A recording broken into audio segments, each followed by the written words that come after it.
Ankle sprain एक बहुत common problem है ऑलमोस्ट सभी एज ग्रुप्स के लिए। 90% पेशेंट्स जो मेरे पास एंकल स्प्रेन के साथ आते हैं उनको रेकरेंट एंकल स्प्रेन होता है। रेकरेंट एंकल स्प्रेन यानी बार बार एंकल स्प्रेन होना। ऐसा इसलिए होता है कि जब किसी को फर्स्ट टाइम एंकल स्प्रेन होता है उसके बाद उसका प्रॉपर रिहैब नहीं हो पाता।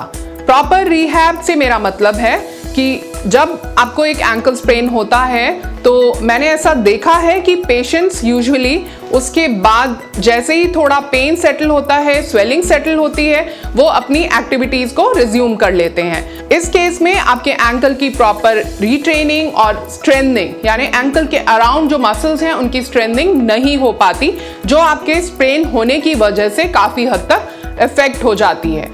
तो इस केस में जब भी आपके जॉइंट के ऊपर अनइवन लोडिंग होगी या आप अनइवन सरफेस पर वॉक करेंगे, बहुत चांसेस हो जाते हैं कि आपको एंकल स्प्रेन दोबारा हो जाए। Hello friends, welcome to my channel healthy moves. मैं डॉक्टर दीप्ति जैन आज बात करूंगी एंकल स्प्रेन रिहैब के बारे में। ऐसी बहुत सी इंफॉर्मेशन है जो मैं आपके साथ शेयर करना चाहती हूं अबाउट एंकल स्प्रेन। तो इसके लिए एक वीडियो में सारी इंफॉर्मेशन को कंपाइल करना थोड़ा डिफिकल्ट था। हमने 2 या 3 वीडियोस में उसको स्प्लिट किया है।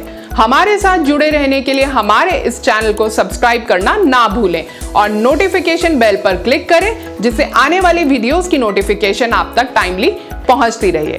तो आइए देखते हैं एंकल स्प्रेन रिहैब। सबसे पहले हम बात करेंगे acute phase of ankle sprain rehab के बारे में। एक्यूट फेज यानी कि इनिशियल 15 डेज आफ्टर इंजरी, यानी पहले 2 हफ्ते इंजरी के बाद। उसमें आप क्या कर सकते हैं? सबसे पहला एम जो हमारा रहता है एंकल स्प्रेन के बाद वो रहता है पेन, इन्फ्लामेशन और स्वेलिंग को रिड्यूस करना। उसके लिए हम ले सकते हैं मेडिसिन या फिर फिजियोथेरेपी मोडालिटीज। जो बेसिक रिजीम हम फॉलो करते हैं फिजियोथेरेपी में किसी भी एंकल स्प्रेन के बाद या किसी भी सॉफ्ट टिश्यू इंजरी के बाद वो है राइस रिजीम, यानी rest, ice, compression and elevation. Rest हम जो इसका जो रेस्ट वाला कंपोनेंट है उसके लिए हम यूज कर सकते हैं एक क्रेप बैंडेज का, एक एंकल ब्रेस का या फिर प्लास्टर कास्ट का।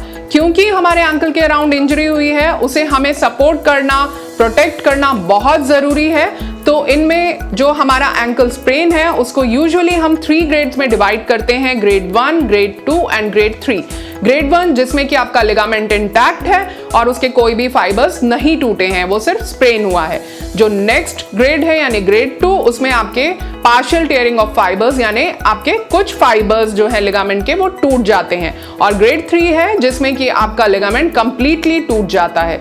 तो उस केस में मोस्टली प्लास्टर कास्ट का यूज किया जाता है जिसे 2 वीक्स तक अप्रोक्सीमेटली रखा जाता है, जिसके बाद हम ग्रेड 1 और ग्रेड 2 का नॉर्मल रिहैब फॉलो कर सकते हैं। तो ग्रेड 1, 2 और 3 में आपको जो जॉइंट है उसको प्रोटेक्ट करने का यानी रेस्ट देने के लिए हम डिफरेंट चीजें यूज कर सकते हैं। ग्रेड 1 एंड 2 में आप क्रेप बैंडेज और एंकल ब्रेसेस का यूज मोस्टली करते हैं। उसके बाद हम आइस, कंप्रेशन एंड एलिवेशन किस तरह से करेंगे आइए देखते हैं। एंकल स्प्रेन के बाद एक कोल्ड पैक को आप इस तरह से अराउंड द एंकल रैप कर सकते हैं, जो भी आपका इंजर्ड एरिया है, जहां भी स्वेलिंग है, पेन है, और उसको इस तरह से आप टाइटली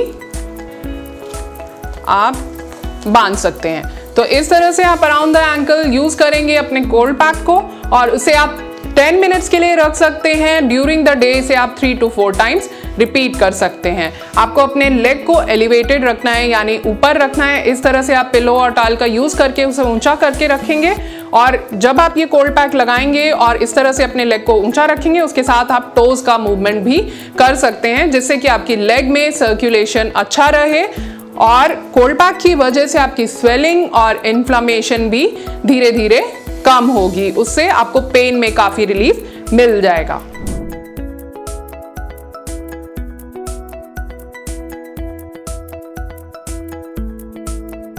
अब हम देखते हैं वो एक्सरसाइज जो आप स्टार्ट कर सकते हैं जब आपका पेन, आपकी इन्फ्लेमेशन, सूजन थोड़ी कम हो गई है। उसके बाद इस तरह से आपको बैठना है और अपने जो आपका लेग है इस तरह से उसको एक टाल रोल के ऊपर, एक फोल्डेड टाल के ऊपर इस तरह से रखेंगे। आप एक दुपट्टा या फिर एक बेडशीट का यूज कर सकते हैं। इस तरह से आपको अपने पाँव के अराउंड, मतलब जो आपका 4 फुट है यानी आगे का जो पंजे का हिस्सा है उसके अराउंड इस तरह से इसको पकड़ना है और अपनी तरफ इस तरह से इसको खींचना है।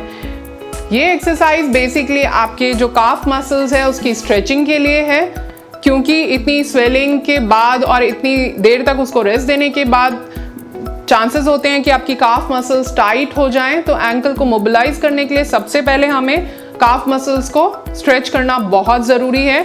तो ये बेसिकली हम काफ की स्ट्रेचिंग कर रहे हैं। उसको हम ऊपर की तरफ स्ट्रेच करके 10 to 15 सेकेंड्स होल्ड करेंगे और इसके हम 3 to 5 रेपिटेशंस करेंगे। अब जो नेक्स्ट एक्सरसाइज करेंगे उसमें हम अपने एंकल को डिफरेंट डायरेक्शंस में हमें मूवमेंट लाना है। तो उसके लिए सबसे पहले हम मूव करेंगे ऊपर और नीचे की तरफ, जितना आप कंफर्टेबल हो। इनिशियली स्टिफनेस होने की वजह से, पेन होने की वजह से हो सकता है मूवमेंट थोड़ा सा रेस्ट्रिक्टेड रहे, बट जितना आपके लिए पॉसिबल है उतना आप धीरे धीरे जैसे जैसे मूवमेंट करते जाएंगे आपका रेंज इंप्रूव होते जाएगा। इसी तरह से आप इसे अंदर और बाहर की तरफ मूव करेंगे, जैसा आप यहाँ देख रहे हैं, अंदर और बाहर।